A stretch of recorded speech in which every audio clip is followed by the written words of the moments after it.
नमस्कार और स्वागत है। आज हम एक ऐसे शख्सियत पर गहराई से बात करने वाले हैं जिनकी 150वीं जयंती मनाई जा रही है और उनका जन्मदिन 31 अक्टूबर हम सब राष्ट्रीय एकता दिवस के तौर पर जानते हैं, सरदार वल्लभ भाई पटेल। अक्सर हम उन्हें लौह पुरुष कहते हैं या भारत के पहले गृह मंत्री, बस। पर सच तो ये है कि उनकी शख्सियत इससे कहीं ज्यादा गहरी और असरदार थी।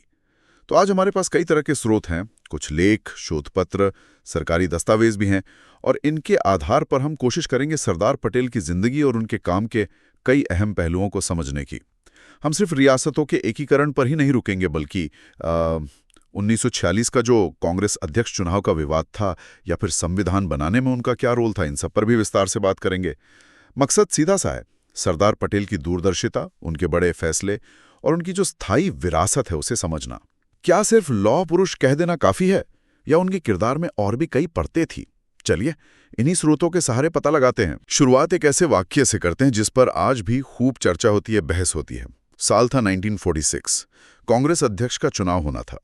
अब देखिए, 15 प्रांतीय कांग्रेस कमेटियां थी, मतलब पीसीसीज। उनमें से 12 ने सरदार पटेल का नाम आगे बढ़ाया और किसी ने भी जवाहरलाल नेहरू का नाम नहीं दिया था। लेकिन फिर भी अध्यक्ष बने नेहरू और आगे चलकर भारत के पहले प्रधानमंत्री भी। राजमोहन गांधी की किताब है पटेल अ लाइफ और एक फिल्म भी आई थी सरदार। इनमें इस घटना को एक खास तरह से दिखाया गया है।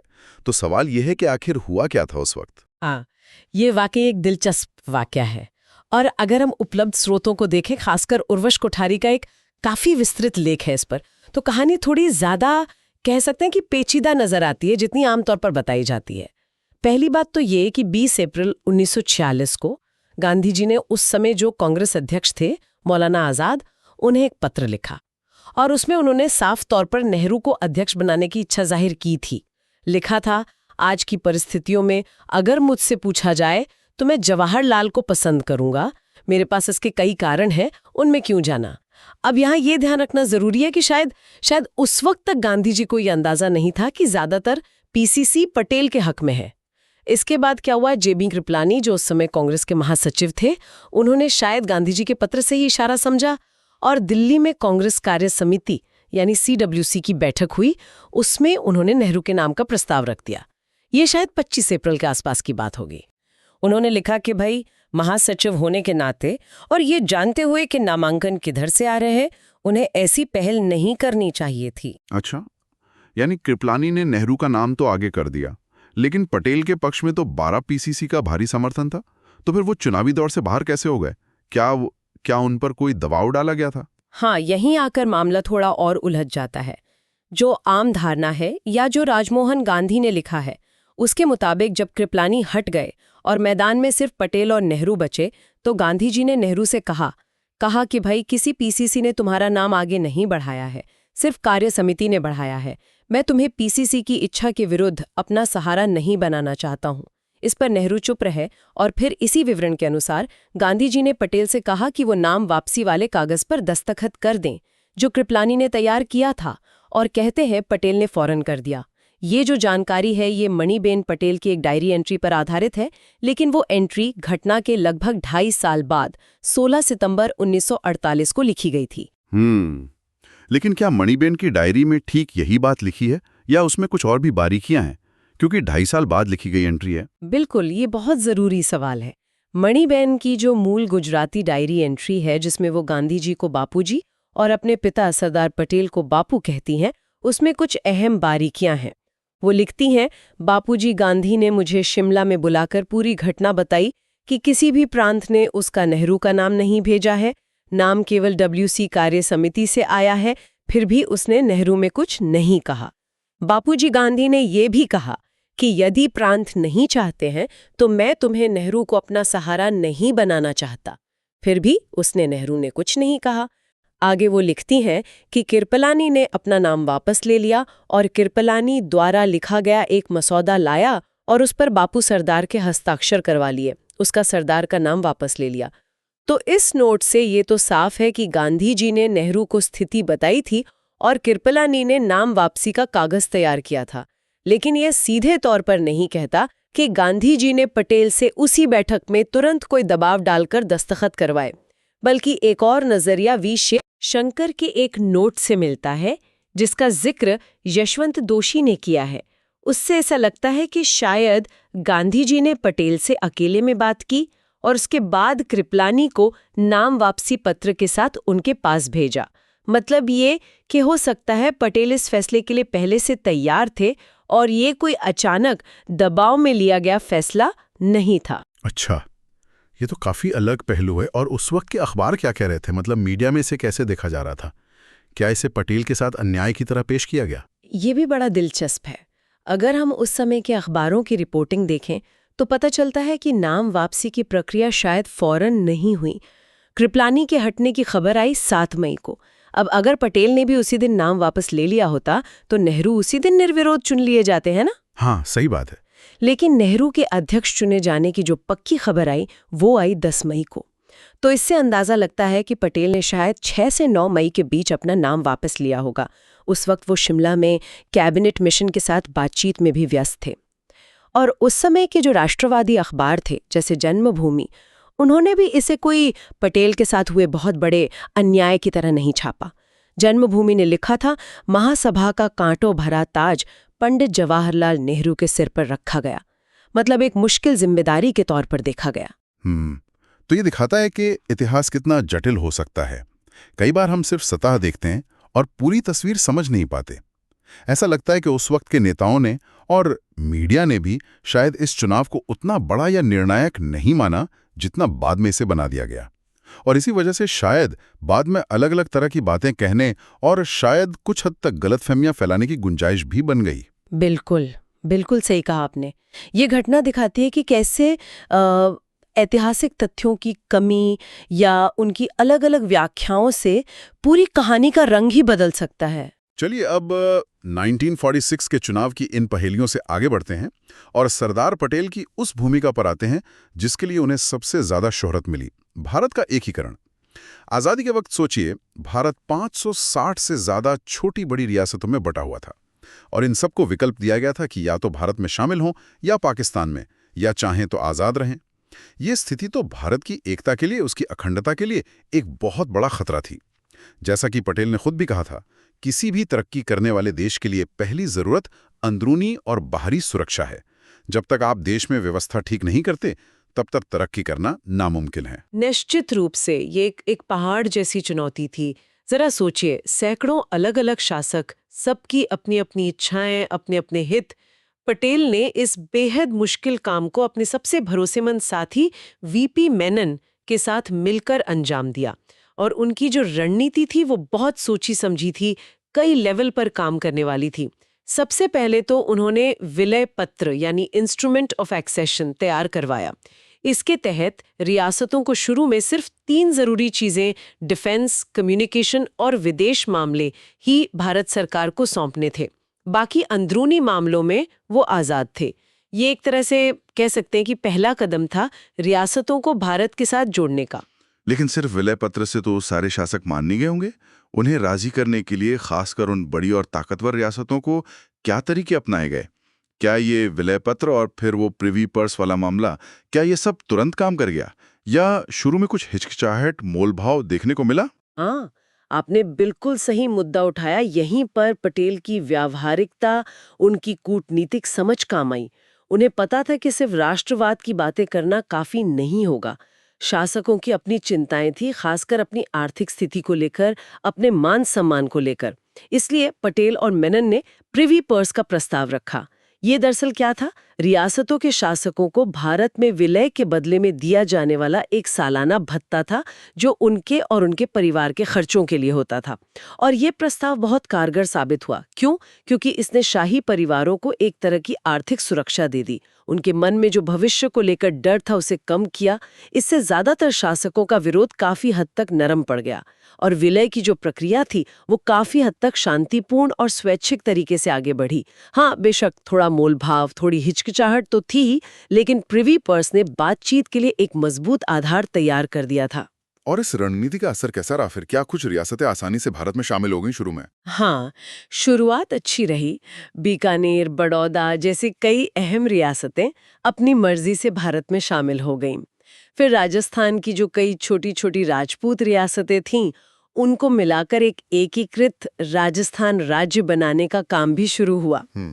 इन शुरुआती कामयाबियों ने एक अच्छा माहौल बनाया और दूसरी रियासतों को भी भारत में आने के लिए हौसला मिला। लेकिन असली परीक्षा तो उन रियासतों से निपटने में थी जो या तो आज़ाद रहना चाहती थी या फिर पाकिस्तान के साथ जाने का मन बना रही थी। हाँ, जैसे कि जोधपुर, जूनागढ़ और हैदराबाद के मामले, इनके बारे में हम अक्सर सुनते हैं। बिल्कुल। जोधपुर का मामला तो बहुत ही नाजुक था। देखिए, वो एक हिंदू बहुल रियासत थी।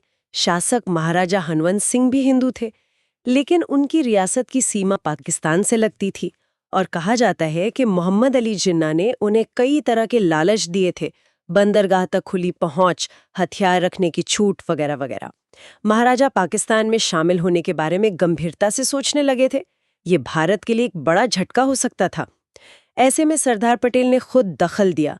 उन्होंने महाराजा हनवंत सिंह से मुलाकात की, उन्हें समझाया, भारत में शामिल होने के फायदे गिनाए, कुछ रियायतें भी दीं और आखिरकार ये पक्का किया कि जोधपुर भारत का ही हिस्सा बने। जूनागढ़ में स्थिति बिल्कुल अलग थी। वहां नवाब मुस्लिम थे, लेकिन आबादी का 80% से ज्यादा हिस्सा हिंदू था। नवाब साहब ने अचानक पाकिस्तान में शामिल होने का ऐलान कर दिया। अब जूनागढ़ तो भौगोलिक रूप से भारत से घिरा हुआ था, उसका पाकिस्तान से कोई सीधा जमीनी रास्ता था ही नहीं। पटेल ने इसे मानने से इनकार कर दिया। पहले बातचीत की कोशिश की, लेकिन जब बात नहीं बनी तो उन्होंने कड़ा रुख अपनाया। जूनागढ़ की जनता ने भी नवाब के फैसले का विरोध किया। आखिरकार भारत ने वहां जनमत संग्रह कराया और जैसा सोचा था, भारी बहुमत ने भारत के पक्ष में वोट दिया। नवाब तो पाकिस्तान भाग गए। और हैदराबाद, वो तो शायद सबसे बड़ी चुनौती थी। हाँ, हैदराबाद भारत की सबसे बड़ी और सबसे अमीर रियासत थी। वहाँ के निज़ाम उस्मान अली खान, वो किसी भी कीमत पर भारत में शामिल नहीं होना चाहते थे। वो तो एक आज़ाद मुल्क का सपना देख रहे थे। उन्होंने अपनी एक निजी सेना भी बना रखी थी, रज़ाकार कहते थे उसे, और उसको मजबूत करना शुरू कर दिया था। रज़ाकारों ने रियासत में रहने वाले जो गैर मुस्लिम थे, उन पर जुल्म भी शुरू कर दिए थे। पटेल ने लंबे समय तक निज़ाम से बातचीत की, उन्हें समझाने की बहुत कोशिश की, लेकिन निज़ाम मानने को तैयार ही नहीं थे। जब हालात बेकाबू होने लगे और बातचीत के सारे रास्ते बंद हो गए, तब सितंबर 1948 में पटेल ने आखिरकार भारतीय सेना को कार्रवाई का आदेश दिया। इस मिलिट्री एक्शन को ऑपरेशन पोलो नाम दिया गया था। ये कार्रवाई सिर्फ 5 दिन चली और हैदराबाद रियासत का भारत में विलय हो गया। पटेल ने इसे एक रक्तहीन क्रांति कहा था, जिसके जरिए भारतीय लोगों का एक वास्तविक संघ बना। वाकई ये उपलब्धियां तो कमाल की थीं। 560 से ज्यादा बिखरी हुई रियासतों को बिना किसी बड़े गृह युद्ध के एक झंडे के नीचे ले आना।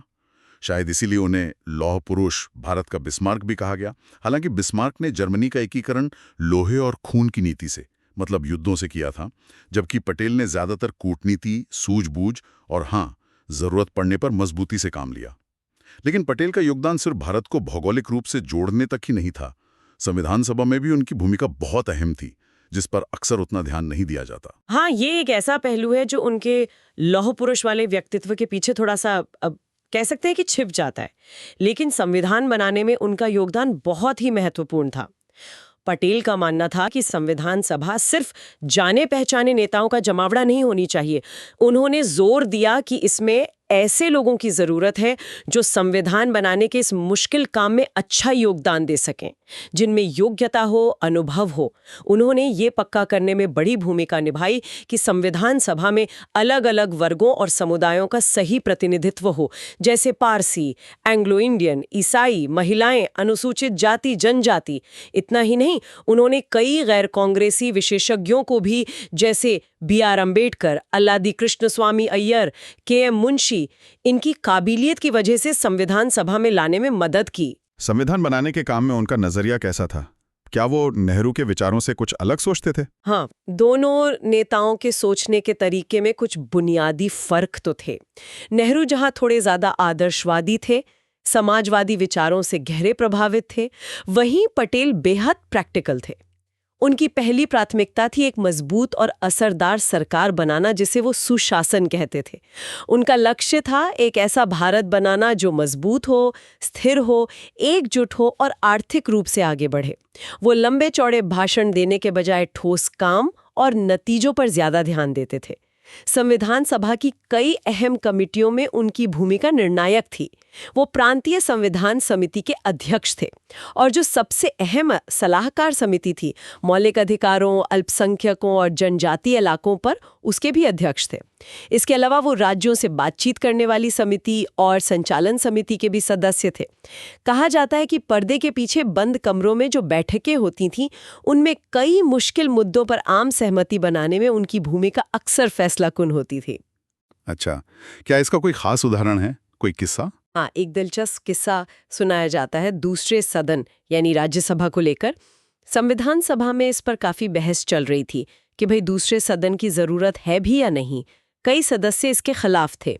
जब कोई आम राय नहीं बन पा रही थी तो बताते हैं कि सरदार पटेल खड़े हुए और उन्होंने बस इतना कहा, एक बेरोजगार राजनेता समाज के लिए खतरा होता है, सज्जनों हम उच्च सदन रखेंगे। और कहते हैं बात वहीं खत्म हो गई, सब मान गए। ये उनकी व्यवहारिक सोच और सीधी बात कहने की क्षमता का एक उदाहरण है। अल्पसंख्यकों के अधिकारों और आरक्षण के मुद्दे पर उनका रुख बहुत साफ और मजबूत था। वो पृथक निर्वाचक मंडल मतलब धर्म के आधार पर अलग वोटिंग सिस्टम के सख्त खिलाफ थे। वो इसे जहर मानते थे जिसने भारत के बंटवारे की नींव रखी थी। 27 अगस्त 1947 को उन्होंने संविधान सभा में बड़ी बेबाकी से पूछा था, देश के विभाजन के बाद भी क्या आप अभी भी यहाँ 2 राष्ट्रों की बात करना चाहते हैं? मुझे दुनिया का एक भी आजाद देश दिखाओ जहां पृथक निर्वाचक मंडल हो। तो क्या उन्होंने सभी तरह के धार्मिक या सांप्रदायिक आरक्षण को खत्म करने की बात की थी? हाँ, देखिए, उन्होंने अनुसूचित जातियों और जनजातियों के लिए राजनीतिक आरक्षण का समर्थन किया, क्योंकि वो मानते थे कि ये वर्ग ऐतिहासिक रूप से पिछड़े और वंचित रहे हैं। लेकिन उन्होंने धर्म के आधार पर किसी भी तरह के कोटे का जोरदार विरोध किया और यहाँ उन्होंने बड़ी चतुराई से काम लिया।